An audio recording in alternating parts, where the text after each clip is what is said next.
Hello and welcome to the Pugsley Crew Reviews Podcast, where we talk about all manner of films, whether they're good, bad, or, well, anything in between, really. We'll watch them and give you our opinions. Today, we are joined again by Kerr 9000. How you doing, Kerr? I'm all right, chap. How are you doing? Yeah, I'm doing good. You been playing any games recently? Watching any films? Well, game-wise, I've just finished. I say finished because I saw the credits. Donkey Kong Bonanza, which I absolutely loved. I need to finish it. I need to get back to it. It's enjoyable.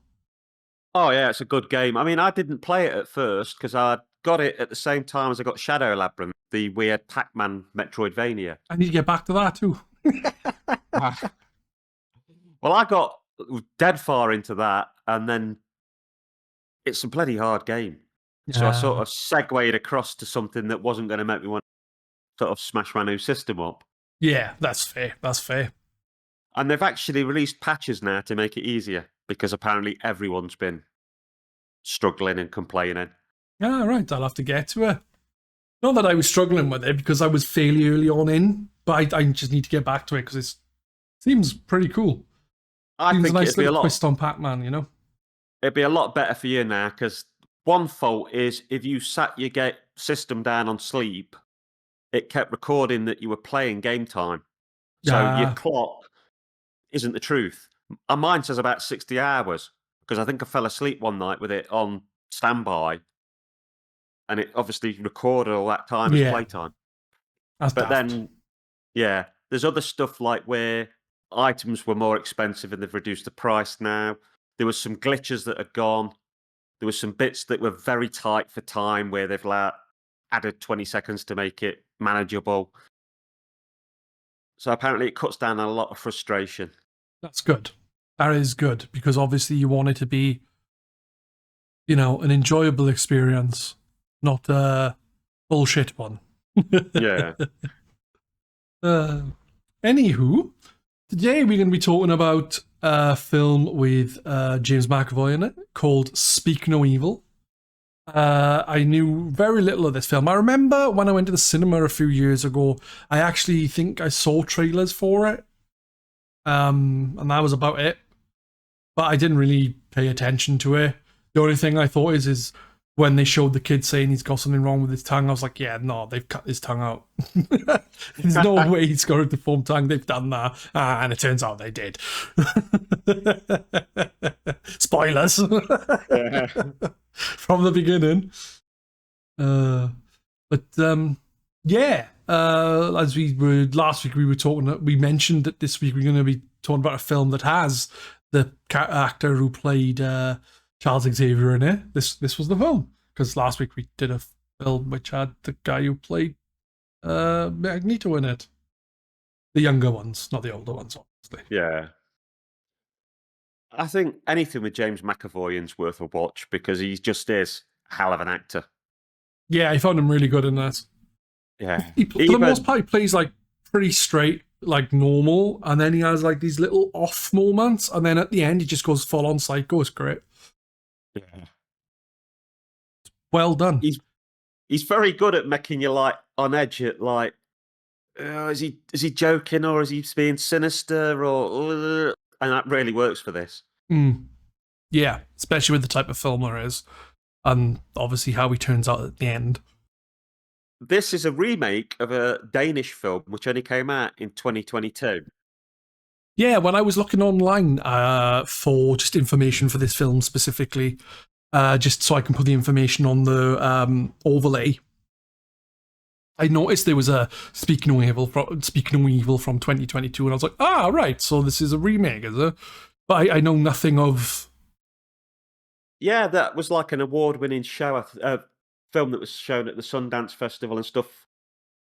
Danish actors, but it's all in English. You can watch it. All right. But typical Hollywood, you know, we can do it and have it, you know, in normal, well, I was going to say English American, whatever you want to say, with actors people will know of and will make more money with it. Yeah, that is basically it, isn't it? Yeah. Although it does totally flip the ending. Oh, right, okay. I'm guessing in the ending, the family gets killed then in the original and you get away with her in this. Yeah. And it's quite interesting that the director of this one decided he'd change it, because when he changed it to British and American families, because in the original, I think it was like Dutch and Danish. Right. The attitude was like, well, I can't remember, is it the Dutch or the Danish are a placid people who'd Right. sort of not fight back, whereas Americans are like, you might kill me, but I'm going to go down swinging. Yeah. So that was sort of part of the idea of changing the fact they'd fight back and live. That's interesting. But it's all based off the fact that, and I'm going to butcher his name, but Christian Kaftrup, who was the guy that came up with it, he'd met a Dutch couple on holiday with his wife, and although both of the couples got along, he received an invitation to go across and see this couple, and he sort of toyed with it in his mind and thought, do I go, do I not go? And then he came up with this like nightmare scenario, worst case thing. Well, what if I went and they were twisted and they were out to kill me? And then the original film came from that idea. That's mad. That's brilliant. I think that's where some of the best horror comes from. It's from real life horror, things that actually you've thought about and scare you. Yeah. You know, it's like body snatcher stuff. What if the people you know weren't the people you know and you couldn't tell? And Yeah. Yeah, I get that. I understand it all. It's like scary things like it and stuff. You know, it's not, things like that don't happen. It's not going to happen. Yeah, you could have a killer clown, but it's not going to be the way it is with a scary bloody monster thing, no. and that sort of thing. But where it's like, oh, this really nice family that invite you around to their house turns out to be some sort of fucking insane people who want to kill you and steal your child. That can happen. That probably has happened. Oh yeah, probably. Yeah. Like we watched a film before, didn't we? Where I can't remember where it was, but there was like a woman who was kidnapping children, and one of them escaped. Yeah. And that was this similar kind of thing, wasn't it? But something that could happen. Was that the one that had Sylvester McCoy from Doctor Who in it? No, that was the one where they broke into... Sylvester McCoy was in the one where they broke into his house, and then he turned out to be fucking psychotic. Yeah. It was similar in that it's somebody that comes across as nice. Oh, strangely, Sylvester McCoy said he was a doctor in that, didn't he? Yeah. And then he was a nutter, and this guy claims to be a doctor, so there is a... Yeah, correlation there. Sort of like, yeah. You can't trust doctors, man. They might be secret killers. I did like it though. It's like, oh, I'm glad we got a doctor in the house later on in the film. He's like, doctor? I haven't got a doctor here. And he's like, you told me you were a doctor. He's like, did I? I'm not a doctor. And then he's like, we're only kidding. Your face is, but he isn't a doctor. He's just a psychopath. Apparently, McAvoy hadn't watched the original, and he decided that he wouldn't watch it until he'd made this, because he didn't want to basically just copycat the other one. But he did decide that he was going to model what he described as the toxic masculinity of his character on a real life person. Who do you think he modelled it on? Oh, that fucking guy. What's his name? I can't remember his name. The ex-boxer, I think. He modelled it on Andrew Tate. That's the fucker. I think he's a boxer, and Andrew Tate. I thought it might be. I don't blame him. No, you can see it. And I do think this one, where they said that the other one was based on different countries, I think this one like compares the two men a lot. It is like James McAvoy is this alpha male who's obsessed with taking what you want and having it, and the other guy is like very placid, where he'll let himself be walked all over just to not have confrontation.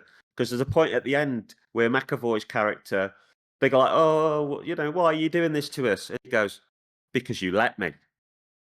Yeah, that is literally said.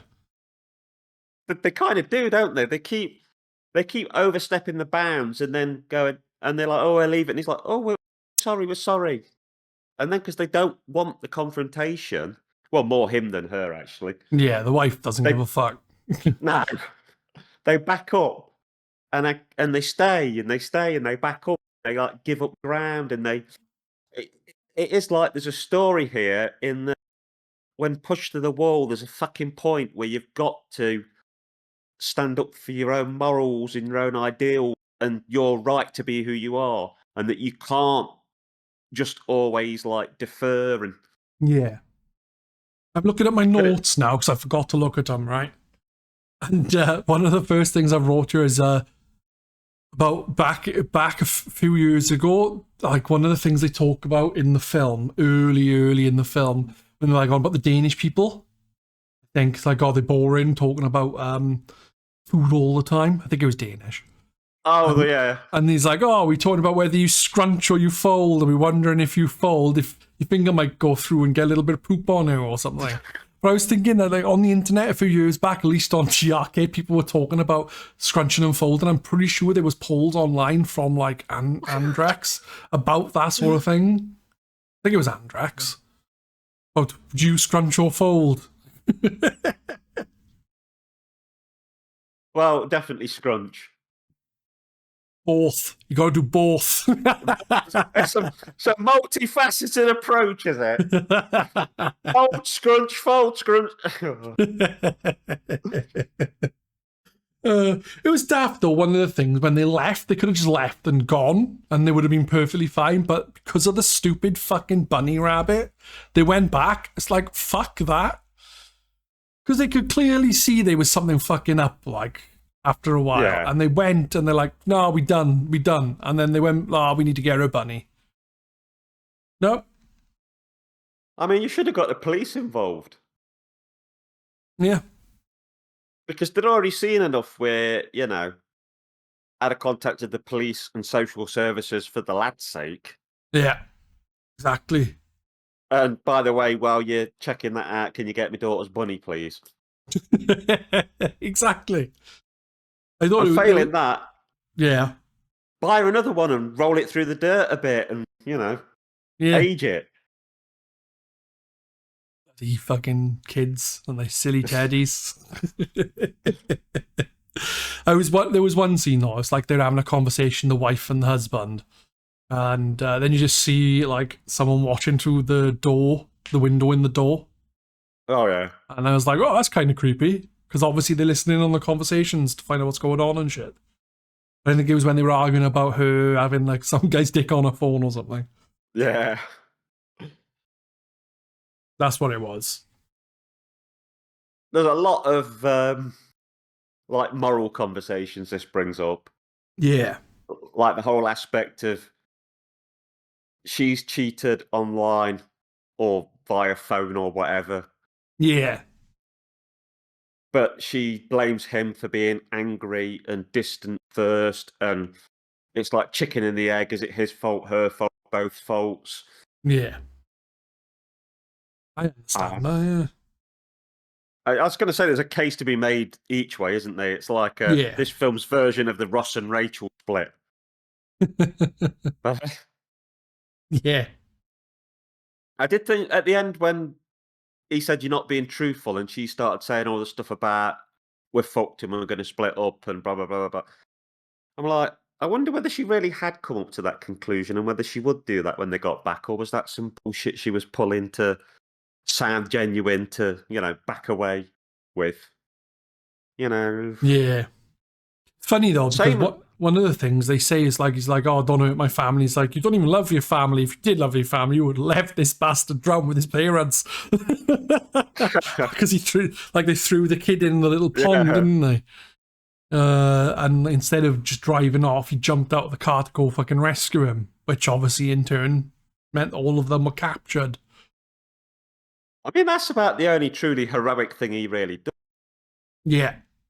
The woman's the hero. She's the one that's like bleach spraying everyone in the face and. Exactly. She's the one who does all. I actually wrote in my notes the wife be kicking ass. Oh yeah. Like even like the other woman, the psycho woman, it's like her who deals with her by smashing her off a fucking roof, and then she falls to her death and dies. Which Yeah. is why she falls to her death. She falls to her death and dies. She falls to her death and dies. That's exactly what I'm going with. But I also But liked it even when the other guy turned up though, and it's like, why are you going to play with your food? You're like my mum's cat. oh yeah, It's like, what the fuck? It's like, I'm down with doing this stuff, but you need to stop playing with your food and just get it over with all the time. And he should have. oh yeah. I mean, I think the bit where the little lad takes the girl down into the I assume I call it a basement, but under that trap door. And he Yeah. starts showing her the photos and pointing how the kid changes in each photo. So clearly they're like killing the mum and dad, taking the kid, Yeah. killing the kid they've got, cutting that new kid's tongue out and passing it along down the line. And then he like points to him in a photo and then points to her and like shows the tongue cut. And I'm like, if you were that girl, you'd have just shit your pants. Yeah. That is terrifying. He's basically telling you you're about to see me get killed and get your tongue cut out if you don't get the fuck out of Dodge right now. Yeah. Exactly. The one thing I didn't understand was the note, really, because he wrote her a note, but he didn't really, and that you couldn't understand the writing, and I don't know why, because the kid is exactly young, so you would have thought they would have been able to read and write. For me, I think it was in a foreign language. That's what it could be. Yeah. I think it because I think that kid is still supposed to be like Danish or something. He's a previous kid they've met, and the back of when he goes in that drawer and it's got all the. There's one watch the kid turns over and strokes and looks at, and I think that's his dad's watch. Yeah. Because the back of that watch is inscribed in foreign writing. So That's I think probably what it is then, yeah. Yeah, that was the clue that kid is Dutch or Danish or whatever, Yeah. It makes more sense. Makes more sense than not understanding it. I mean, in a way, they could have made this a sequel to the last one if they'd tried a little bit. Because if the 2022 version, the bad people get away with it, they could have started the circle again. You know what I mean? It's yeah. Well, that's the thing. Like, I wasn't expecting them. I was expecting them to get away because they tend to, but not always. Don't get me wrong. Like, there was some films I've seen where the killers kill everyone in the end, and no one survives.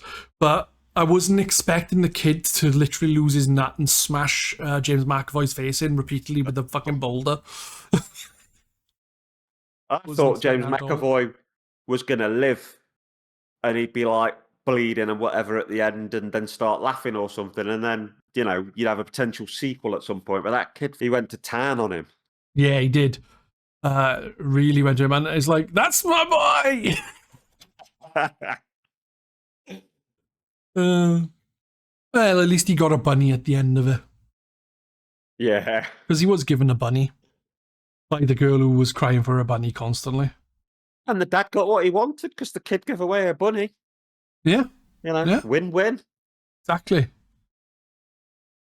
You need to remember that. But the thing I think about films like this, right? In general, where it just ends with like family getting away from like a group of killers or something. It's like, my thing is if the police go there, find these corpses, do they then look for the people who killed them and then put them in jail? Or, because I know it doesn't matter at all. But for some reason, I'm like, well, they've just drove off. They didn't phone the police to say, this is what's happened. We need help. We've also killed these people because they were trying to kill us. It's like, oh, we've just drove home. Fuck them. Oh, you know what ruins that as well in this case? The little boy. Yeah. Because, they can quite easily get on a plane and fuck off. They can't take him. No. They won't have any passport for him, especially if he's like Danish and stuff. Exactly. Oh, we've picked this kid up at the duty free. Some people take home a jog, we take home a mute child. Yeah. Daft, isn't it? Yeah.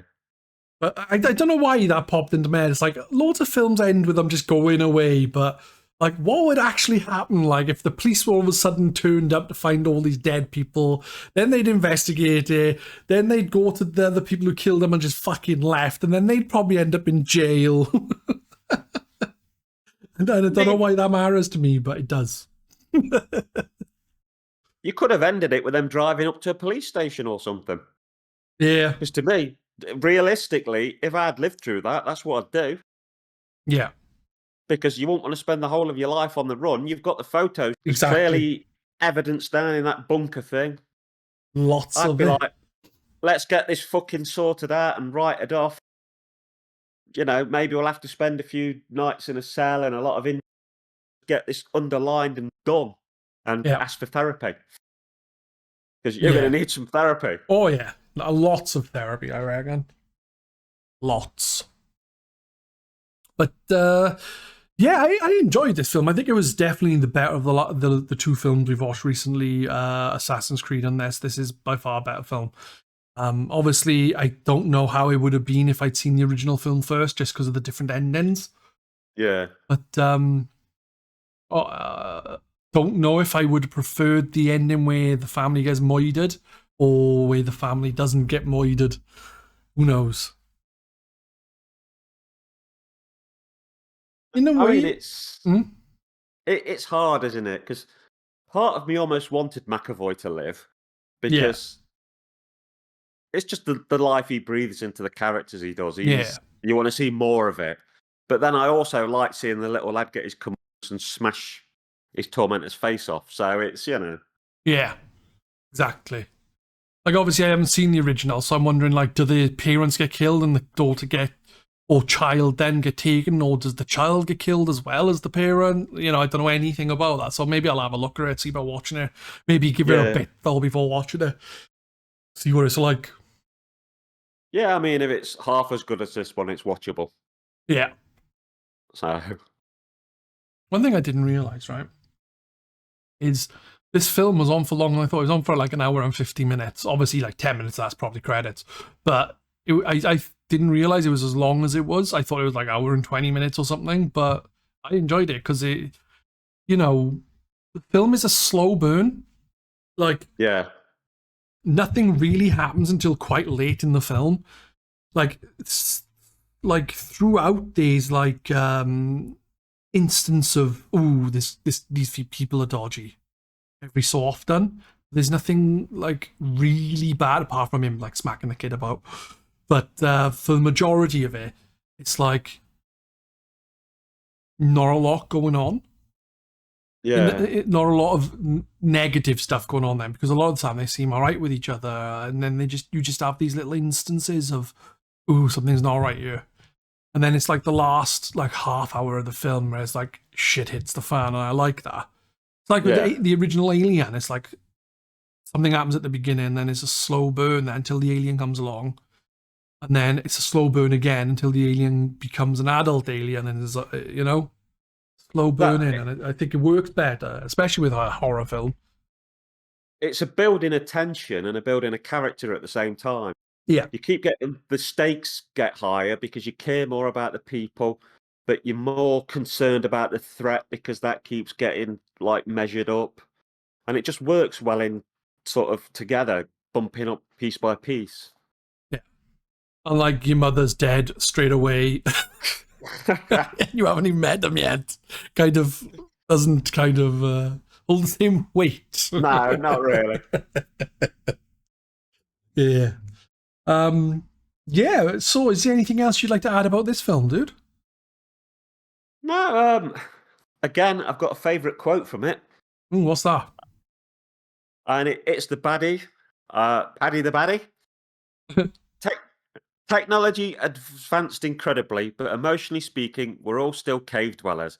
It's all this perfect life, Instagram, Facebook, book bullshit. Everybody talking, but nobody honest. It's left us impatient and stressy. Probably the most true thing he says during the whole film. Yeah. That is a good one. And it's pretty accurate as well. I still like the one where he's like, you like my mum, you play with your food. You're my mum's cat when you Yeah. play with your food. I still like that. It's just so unexpected. You, you play with your food. You like my mum's cat. It's like, what the fuck? That did just come out of nowhere, and it was the perfect sort of sassy like material. It's just like, wow. But it also showed that that guy's not afraid. You know what I mean? There's clearly some equal partnership between them because he's mental, but he can say stuff like that to him without him. Yeah. Yeah, I get you. I think it's, I don't know, maybe it's because they're friends or something, so he doesn't mind it as much. Who knows? Yeah. I don't. Well, maybe as well. I think he had more respect for the mum of the family than the dad because I think he liked people who stood up for what they wanted. I think when she was arguing about like her point of view, he liked that more than the man who was like, "Oh no, let's all make peace." I Yeah, think he did. He did have a like for honesty and a like for upfrontness, and he liked people dropping the bullshit and just being straight. Because other than like hiding, he was going to kill you. yeah, Straight. This is what I want. This is what I'm going to take. And yeah, yeah. It does appear to be that way. That he did seem to want to like debate a bit, but at the same time he didn't. While he liked that, I think he kind of also at the same time still wanted his own way. yeah, yeah. Which Uh, I think that's often the way, isn't it? With a lot of yeah, people like who he based it off, like the whole Andrew. They like to have a debate as long as they're managing to keep the upper hand. yeah, People can fight back, but only up to the point that they start to feel they're losing, and then the Mardy factor comes out. yeah. And he definitely remembered that she was vegetarian. Yeah, made her eat the duck or goose, even the golden goose. Yeah, I think with this, I would give this 8 out of 10. I think it was very good for the most part. Um, I just wouldn't mind seeing the original version now, just to see how it compares. Yeah, I've really liked this. I'm either heading 8 or 9. It's hard to come. I'll give it an 8.5 for the fact I can't make a decision. Perfectly reasonable. I think that's going to be us, though. If you haven't Yep. seen Speak No Evil, then check her out. I don't know if you want to watch the original first, just because it ends differently, even though you know how both end now because we told you. Basically, when it comes to my podcast, make sure you've watched the film first because there will be spoilers in every episode. It's just the way it is. But it's difficult to talk about films and things without going into spoiler territory, you know? At least for Yeah, me. I mean, when I do reviews, I often try and talk about the beginning and the middle and leave the end blank. But that's all right because you only tend to do a review for, well, not like the ones I do are like 2 minutes, which you can. But when you try and have a long talk about all the themes in a film, it's hard to like not spoil it because, well, it'd be incredibly short if you went, well, now we're going to stop talking because I don't want to tell you what happens. Yeah, And exactly. I do know this film's definitely spoiled the song Eternal Flame for me. You've not heard Eternal Flame till you've heard a James scream at another man, you know. Yeah, it is great. I think that is going to be us. We will be back hopefully in a fortnight. I can't say for certain. But take care, everyone. Thank you, Kerr, for taking part as per usual. Thanks for having me on again. It's been great. No worries at all, man. It's great having you on. Bye-bye, everyone. Bye.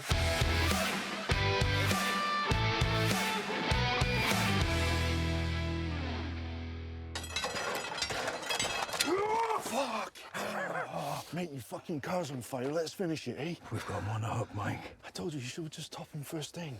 Why do you do this? Play with your food. You're like my mum's cat.